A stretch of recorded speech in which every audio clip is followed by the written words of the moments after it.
नमस्कार, स्वागत है आपका फिर से हमारे चैनल में। चलिए चलते हैं आपका समय बिना गंवाए सीधे वैकेंसी की तरफ। सभी माताएं बहनों को राधे राधे। जैसे कि आपको पता होगा कि यूपी आंगनवाड़ी भर्ती 2024 का ऐलान हो चुका है। इसमें क्या कैसे क्या रहने वाला है, इसकी सभी महत्वपूर्ण जानकारियों के बारे में हम जानेंगे। इसमें क्या क्या जानेंगे वो आप यहाँ से इसका अंदाजा लगा सकते हैं। कई सारी जानकारियाँ इसकी हम जानेंगे। इसके नॉर्मल एक हम शॉर्ट व्यू में देख लें इसको, तो उत्तर प्रदेश सरकार की तरफ से आंगनवाड़ी भर्ती निकाली गई है। आंगनवाड़ी कार्यकर्ता के पद पर 23,753 कुल भर्तियां हैं। 13 मार्च 2024 से इसका आवेदन शुरू होना है, जो कि अप्रैल 2024 में खत्म हो जाएगा। अप्रैल 2024 में सभी जिलों की अलग अलग अंतिम तारीख होने वाली है आवेदन करने की, इसलिए ये थोड़ा सा अलग रहने वाला है। सभी पदों की जानकारी इसमें हमने दी है कि किस जिले में, जैसे आगरा में किस आगरा में कितनी बढ़ती हैं, और इसकी नोटिफिकेशन और इसकी अंतिम तिथि जैसे ही आ जाएगी। जैसे बागपत की ये है, बागपत आंगनवाड़ी बागपत में अगर हम देखें इस लिंक पर क्लिक करके, तो यूपी आंगनवाड़ी भर्ती पर अपलोड है। और मतलब जैसे जैसे इसमें जैसे बताया गया 2/4/2024 तक मध्य रात्रि 12 बजे तक आवेदन आप कर सकते हैं। तो जैसे अभी इतने की ही आई है, जितने की आई आती जाएगी हम यहाँ पर उसको अपलोड करते चले जाएंगे। चित्रकूट, एटा और हाथरस आनी तो सभी की है, 1-2 दिनों में सभी की आ जाएगी। मुजफ्फरनगर, पीलीभीत, संभल, शामली सभी की जैसे जैसे आती चली जाएगी ना, हम वैसे ही आपको अपलोड करते चलेंगे। जैसे देखिए, इसकी 2 अप्रैल तक है, इसकी 1 अप्रैल तक है, ऐसे ना कुछ कुछ अलग अलग है। इसकी 3 अप्रैल है, ऐसे इसकी 12 अप्रैल है चित्रकूट वाले की। तो जैसे अंतिम तिथि इसकी सबकी अलग अलग होने वाली है, तो आप अपने हिसाब से देख लीजिएगा। आवेदन सबके 13 मार्च से शुरू हो चुके हैं। आवश्यक इसके लिए क्या है कि आप उत्तर प्रदेश की ही महिलाएं होनी चाहिए, आपको उस वार्ड का निवासी होना चाहिए। जैसे आपको जिस आंगनवाड़ी में भर्ती लेनी है, आपके एरिया में, आपके वार्ड में, आपके जैसे वार्ड नहीं समझ में आया आपको, तो आपके गांव में आंगनवाड़ी होनी चाहिए। तब आप इसके लिए आवेदन कर सकते हैं। वैसे एक विद्यालय में कई सारे सरकारी कॉलेज होते हैं ना, कई सारे उनमें भर्ती की जरूरत पड़ती है। अगर बड़ा गांव है, एक गांव में वैसे एक ही कॉलेज बहुत है। एज लिमिट की बात करें तो कम से कम 18 वर्ष, अधिक से अधिक 35 वर्ष।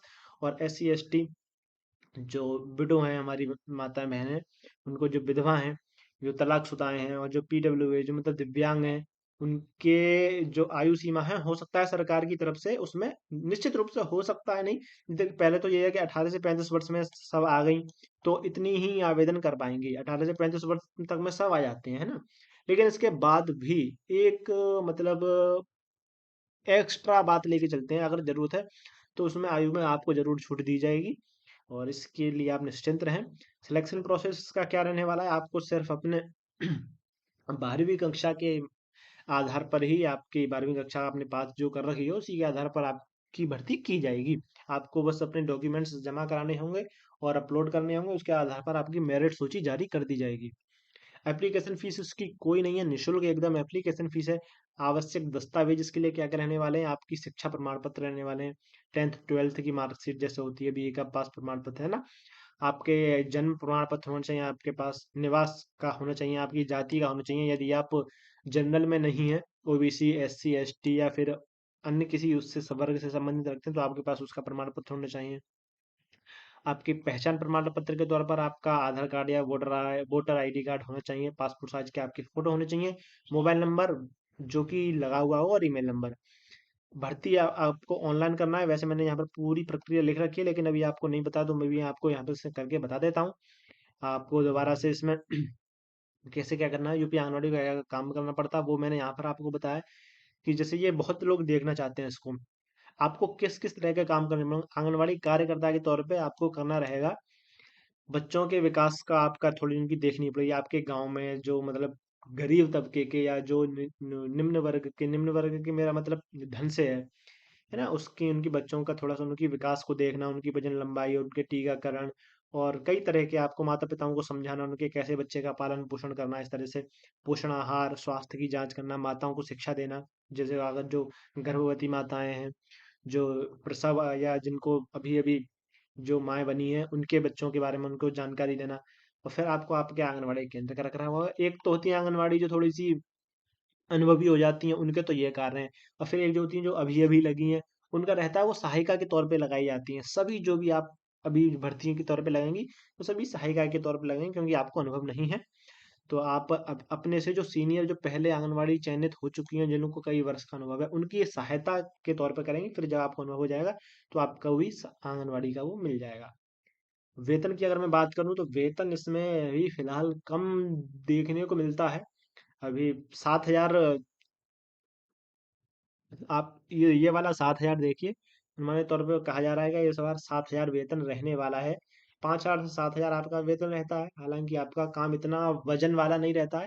लेकिन अगर आपको कोई अतिरिक्त काम कराते हैं ना ये लोग, जैसे चुनावों में ड्यूटी लगा देना और राशन वगैरह बांटना, घर घर जाकर के टीकाकरण, पोलियोकरण, इनमें कुछ काम ऐसे रहते हैं जिनकी अतिरिक्त आपको वेतन दिया जाता है।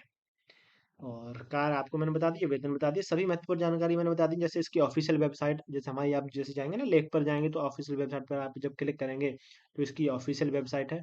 ऊपर थोड़ा सा कट लग जाएगा शायद इसमें।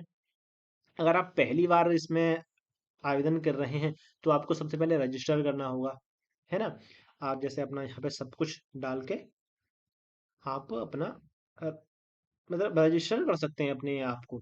फिर इसके बाद आपको दोबारा में रजिस्टर होने के बाद आपको इसमें, जैसे मैंने यहाँ पे ना रजिस्ट्रेशन के लिए अलग से लिंक दे रखा है, लॉगिन के लिए अलग से दे रखा है। एक बार रजिस्टर हो जाए आपका, आपके पास एक ओटीपी आएगा, जैसे कि मैंने अपने इस लेख में बता रखा है। आप यहाँ से इसको समझने की कोशिश कर सकते हैं। आप ये करेंगे ना तो आपको अपना आवेदन ये सब एप्लीकेशन करना होगा। फिर आपके पास आपने जो यहाँ नंबर डाला होगा, यहाँ जो आप नंबर डालेंगे, है ना, यहाँ मोबाइल नंबर जो डालेंगे उस पर आपके एक ओटीपी आएगा। फिर आपको उस ओटीपी को डालना रहेगा इसमें। इसमें ओटीपी जब आप डालेंगे तब फिर आपका वेरीफाई हो जाएगा। फिर आपको क्या करना है, इस लिंक के माध्यम से, इस लिंक के माध्यम से आप वहां से भी जा सकते हैं, लेकिन ये आधिकारिक लिंक है तो इसमें भी कोई गड़बड़ी नहीं है। आप यहाँ पे लॉगिन पे अप्लाई कर सकते हैं। फिर आपको अपना वही मोबाइल नंबर डाल के यहाँ कैप्चा कोड डाल के उसको लॉगिन करना होगा। फिर आपको इसमें कई सारी डिटेल पूछी जाएंगी। आप उसमें आवेदन दे सकते हैं। कुल भर्तियों की बात करें तो 23,000 भर्तियां हैं। आवेदन शुल्क नहीं है, भर्ती परीक्षा इसमें नहीं होनी है। तो चलिए चलते हैं, मिलते हैं अगली नई वीडियो में। अगर आपको इसके विषय में अन्य कोई भी जानकारी चाहिए तो कृपया आप हमें लेख में बता सकते हैं, बेझिझक, निश्चिंत। चलिए मिलते हैं। सभी माताओं को, सभी बहनों को राधे राधे, प्रणाम।